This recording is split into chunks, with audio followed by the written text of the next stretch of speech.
Hi, I'm Bill Sanders, and this is WatchArtSci, the art and science of watch collection. Today, what we're going to do is we're going to take a look at the state of the collection, my collection, July 2016. And what I thought I'd start off with is tell you a little about myself because any collection tells you something about the collector. And I'm a university professor. I've taught research methods for a number of years, and for about the last 20 years, I've been teaching courses in internet programming. So I have the research part of my background is very handy for looking up things, finding out about watches. I love finding out about watches. To me, they're a big mystery. I also love detective stories too. And but I've also have a business side for about gee whiz, it's been almost 30 years ago. In fact, it has been 30 years that I started a business, Sandlight Productions, and Sandlight Productions was originally called Sandlight Publications, and I had a book publishing company. I was a member of the board of directors of the Publishers Marketing Association. So I know about marketing and I know about business from the good and the bad. So that's a little about me. I'm retiring next year, and I wanted to have a hobby, something to do that had nothing to do with work, and I became interested in watches. Well, I'm going to find out about it. And the more I found out about watches, it just was, this is the coolest thing in the world. So that's how I became a watch collector. And I'm going to tell you now about my collection. One of the the first watch I got from my collection was a Patek Phillipe 3468 Calatrava. This watch keeps perfect time, and so I thought, boy, this is really something. But one of the things that I learned was that they said you can't just take this watch. This is not an everyday watch. This is a dress watch, and if you go to work, you want something a little more, we'll say, robust than that. And so that was the next step in my collection, was to find a watch that I could wear every day to work. Well, after getting a Patek Philippe, I thought, well, I better take a look at the Holy Trinity. I learned about that and the other two watches that are considered part of the Holy Trinity was Audemars Piguet and Vacheron Constantin. And it came down to getting a Vacheron Constantin overseas or a Royal Oak. And almost by chance, it ended up with the overseas. There were two of them. I liked them both, and so I offered them both the same thing. And I got sort of a snippy note from one of the dealers saying they didn't negotiate, and the other one did. And I mean, not it didn't give it away by any stretch of the imagination. But this is a watch that I have become my everyday watch now. Later on, I'm going to tell you what the next step in this story is. This is a wonderful watch, and one of the things I found out about it, when I was wearing it, I noticed that the hour markings glistened in a way that was sort of special. I thought, here it is, a stainless steel watch. Boy, those things must be really polished up. Well, I found out that they were white gold, and they do a really good job of glistering. So this has become my everyday watch, and it's one I really enjoy. Okay, well, I had two watches. One was this fancy dress watch. The other was an everyday watch. And also they were two of the three Holy Trinity. So I thought, well, maybe I ought to take a look at two things. One, I wanted something more complicated. And second of all, I thought, well, I might as well get an Audemars Piguet.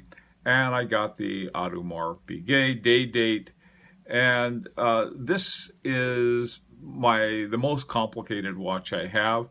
And it's the only Audemars Piguet I have. I've been looking at other Audemars Piguets for some time.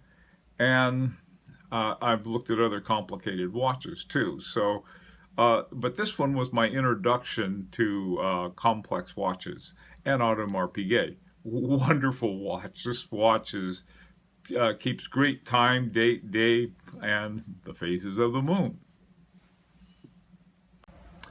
For very informal situations, I have my Raymond Weil. Now, by informal, I'm talking about not at work, out going for a walk. I even wear this when I'm waxing my car.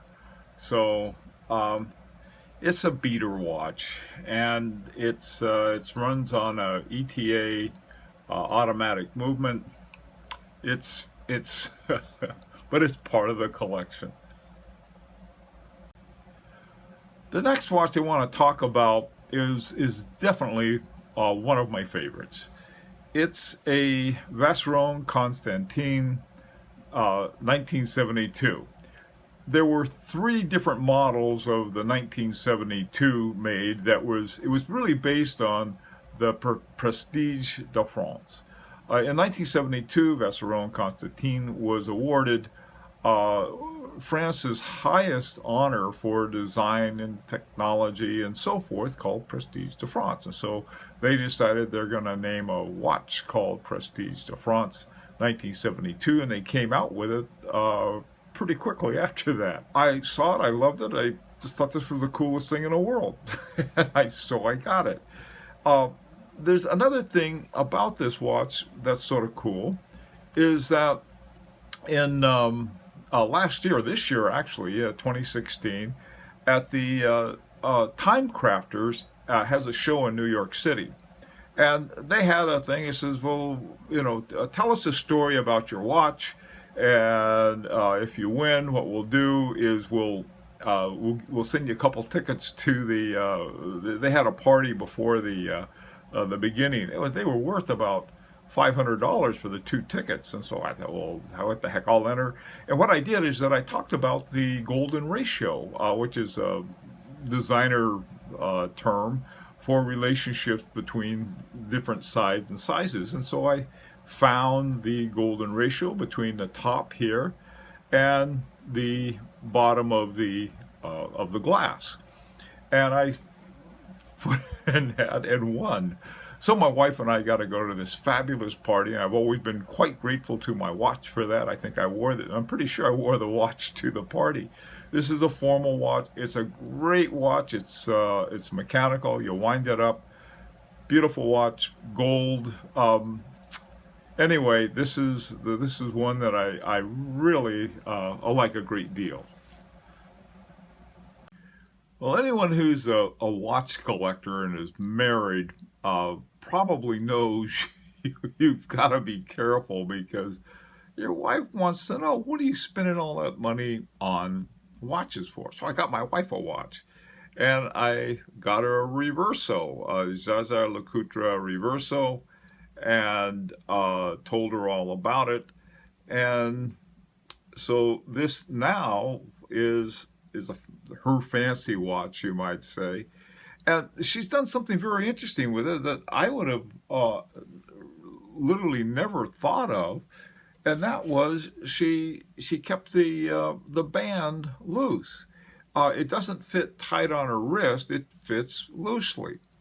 And when we were at the Time Crafters show, and plus we met this fabulous watchmaker who's also one of the judges at the Grand Prix de horology. And I said, oh, well, I can fix that for you. And she says, no, I like it loose, like a bracelet, sort of a woman's dangling bracelet. And this thing dangles, and she loves it. And so who am I to say otherwise? The next watch I got was an El Leroy. And here's my El Leroy, and it's a watch with a whole lot of gold on it. The movement is a Pazzi 7001, which was bought by ETA, which became, they renamed it the ETA 7001, but really didn't change much about it.